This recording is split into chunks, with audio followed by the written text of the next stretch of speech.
শিক্ষার্থীবৃন্দ, আসসালামু আলাইকুম। সায়েন্স কেয়ার বাই কাজী চ্যানেলের পক্ষ থেকে আমি আজ হাজির হয়েছি তোমাদের জন্য মাধ্যমিক লেভেলের ব্যবহারিক জ্যামিতি অধ্যায় 7। তো তোমরা জানো যে প্রতি বছর এখান থেকে একটি সম্পাদ্য অন্তত পরীক্ষাতে আসে, এসএসসি পরীক্ষাতে। তো আমি আজকে তোমাদের জন্য যে সম্পাদ্যটি এঁকে দেখানোর চেষ্টা করব সেটি হচ্ছে তোমাদের পাঠ্য বইয়ের 138 পৃষ্ঠার সম্পাদ্য 1। এখানে কি থাকে? কোনো ত্রিভুজের ভূমি, ভূমি সংলগ্ন একটি কোণ এবং অপর দুই বাহুর সমষ্টি দেওয়া আছে, ত্রিভুজটি আঁকতে হবে। তো পরীক্ষাতে কিন্তু আসলে সরাসরি এভাবে আসে না। পরীক্ষাতে দেখো কিভাবে আসে। আমি যেমন এখানে 3টি এক্সাম্পল নিয়েছি, ঢাকা 24, কুমিল্লা 24, রাজশাহী 23। এরকম বিভিন্ন বোর্ডে ভাষাগুলো একটু চেঞ্জ করে আসে। যেমন ঢাকা 24-এ কি এসেছে দেখো, যে এ 5 সেন্টিমিটার, বি হচ্ছে 7 সেন্টিমিটার এবং কোণ এক্স হচ্ছে 45 ডিগ্রি। তো গ নাম্বার প্রশ্নে দেখো এই এই সম্পাদ্যটা এসেছিল। কিভাবে এসেছিল? এমন একটি ত্রিভুজ আঁকো যার ভূমির দৈর্ঘ্য a-1, তার মানে এ থেকে আরো 1 সেন্টিমিটার বিয়োগ করে নিলে ভূমি ধরতে হবে। ভূমি সংলগ্ন একটি কোণ এক্স, তার মানে 45 ডিগ্রি, এবং অপর দুই বাহুর সমষ্টি বি, তার মানে 7। তাহলে দেখো এই 3টি শব্দ তোমাকে খেয়াল করতে হবে: ভূমির দৈর্ঘ্য, ভূমি সংলগ্ন কোণ, অপর দুই বাহুর সমষ্টি। এই 3টি শব্দ দেখলেই তুমি বুঝতে পারবে যে এই সম্পাদ্য 1 এসেছে। কুমিল্লা বোর্ডে দেখো কিভাবে এসেছে। এখানে আবার দেখো সরাসরি বলে দেওয়া ছিল উদ্দীপকে, কোন ত্রিভুজের ভূমি এ হলো 4 সেন্টিমিটার, ভূমি সংলগ্ন কোণ এক্স হচ্ছে 60 ডিগ্রি এবং অপর দুই বাহুর সমষ্টি দেওয়া আছে 7 সেন্টিমিটার। রাজশাহী 23-এও দেখো এরকম এসেছিল। তো যেভাবেই আসুক না কেন, আমাদের মূল কাজ হবে খেয়াল করা যে সম্পাদ্য 1 কখন এসেছে আমরা বুঝবো যে যদি ভূমি, ভূমি সংলগ্ন একটি কোণ এবং অপর দুই বাহুর সমষ্টি, এই 3টি শব্দ থাকলেই তুমি ধরে নিবে বা বুঝে ফেলবে যে সম্পাদ্য 1 এসেছে, তখন এঁকে দিবে। কারণ পরীক্ষা কিন্তু বলবে না সম্পাদ্য 1 আঁকো। তো চলো আমরা, কিন্তু আমি এখানে টার্গেট করলাম যে কুমিল্লা 24-এর যে ডাটাগুলো দেওয়া আছে, মনে করো সেই ডাটাগুলো ব্যবহার করে আমি চিত্রটা তোমাদেরকে একটু এঁকে দেখাই। তো কুমিল্লা 24-এ তোমাদের দেয়া আছে কি, ভূমি দেয়া আছে হলো এ 4 সেন্টিমিটার। তো আমরা সেন্টিমিটার স্কেলে প্রথমে কি করব, 4 সেন্টিমিটার নিব। 4 সেন্টিমিটার কিভাবে নিব দেখো, এই যে আমরা এখানে স্কেল ধরবো। স্কেল ধরে আমি যদি 0 থেকে শুরু করি, খেয়াল করে দেখো, যদি 0 থেকে শুরু করি তাহলে 4-এ যেয়ে থামবো। এটা হচ্ছে ভূমি। তো ভূমিকে দেখো এখানে কি দিয়ে প্রকাশ করেছিল, যে এ দিয়ে প্রকাশ করেছে। তো আমরা এখানে এ লিখে দিব, এ, এবং এখানে লিখে দিব কত, 4 সেন্টিমিটার। ভালো কথা।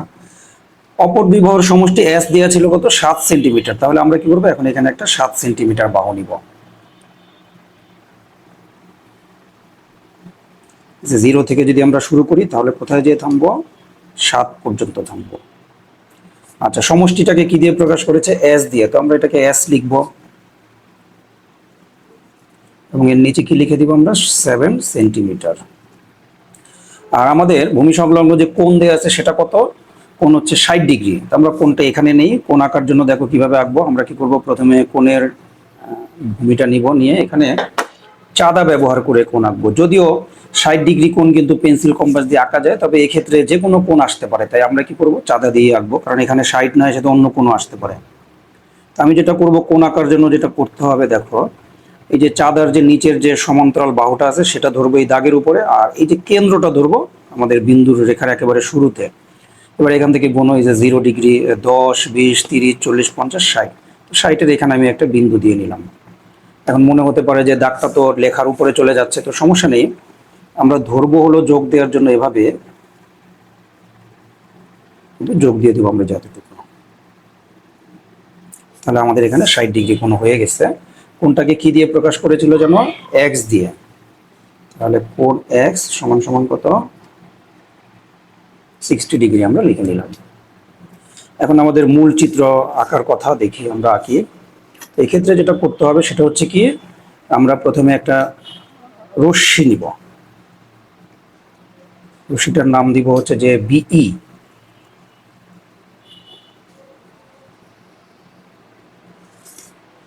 এটার নাম দিলাম আমরা বি। যেহেতু রশ্মি, এখানে একটা তীর চিহ্ন থাকবে, এখানে ই দিলাম, বিই। প্রথমে আমাদের যেটা করতে হবে সেটা হচ্ছে এই যে ভূমি দেয়া আছে, ভূমি এ, তার সমান করে মাপ নিতে হবে আমাদেরকে।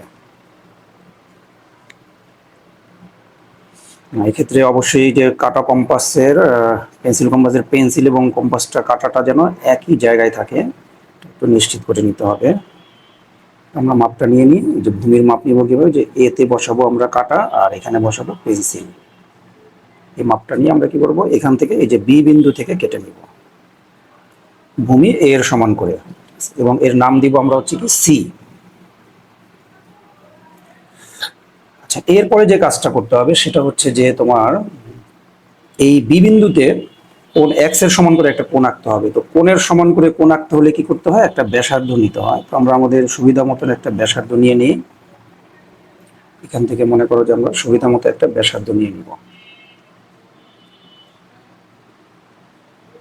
বলে ব্যাসার্ধ। এই ব্যাসার্ধটা এনে কি করব, আমরা এই বি বিন্দুতে বসাবো এবং এখানে আমরা একটা কোণ এঁকে দিব। কিন্তু কোণ কিন্তু এখনো হয়নি। কোণ আঁকতে হলে কোণের ব্যাসার্ধ যেমন নিতে হয় তার চাপও নিতে হবে। তো 60 ডিগ্রির ক্ষেত্রে কিন্তু একটা বিষয় হচ্ছে যে আমরা যতটুকু ব্যাসার্ধ নিব চাপ কিন্তু ততটুকুই হবে, অন্য কোণ হলে কিন্তু এটা কম বেশি হতো।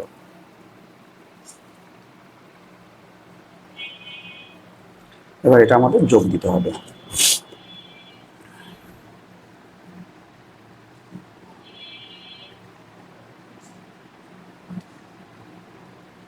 আমরা মোটামুটি যে এ পর্যন্ত এখান থেকে যোগ দিয়ে দিই, এবং এই মাথায় যেহেতু আমরা এখানে ই ব্যবহার করেছি, এক কাজ করি এখানে এফ দিই। এখন আমাদের হাতে নতুন একটা রেখা বা রশ্মি আসলো, নাম হচ্ছে কি বিএফ। এখান থেকে আমরা এই যে সমষ্টি দেওয়া ছিল যে এস, দুই বাহুর সমষ্টি, সেটা কেটে নিব। তার সমান করে নিয়ে আমরা এখানে বসালাম, কেটে দিলাম। এর নাম দিব হচ্ছে আমরা ডি। এরপরে সি এর সাথে ডি কি করব, যোগ করে দিব। এটা স্কেল দিয়ে যোগ করতে পারো, চাঁদা দিয়ে, যে কোনো কিছু দিয়ে যোগ করতে পারো।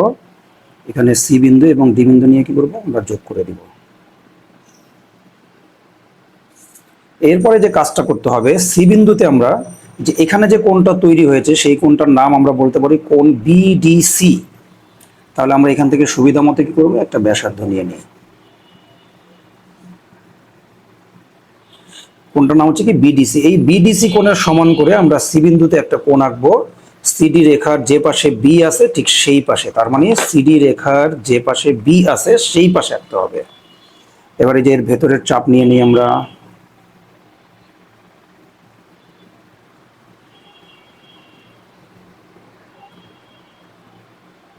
এবার এটা যোগ দিয়ে দেই।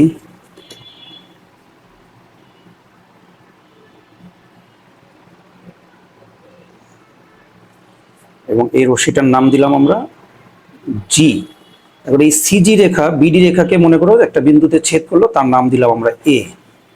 তাহলে এই এ বি সি হচ্ছে আমাদের ত্রিভুজ, আমাদের সেই উদ্দিষ্ট ত্রিভুজ বা যে ত্রিভুজ আঁকতে বলেছে। আবার একটু খেয়াল করো, এই ত্রিভুজ আঁকার জন্য তোমাকে মূলত তিনটি শব্দ খেয়াল করতে হবে। একটা হচ্ছে কি ত্রিভুজের ভূমি, ভূমি সংলগ্ন কোণ এবং অপর দুই বাহুর সমষ্টি।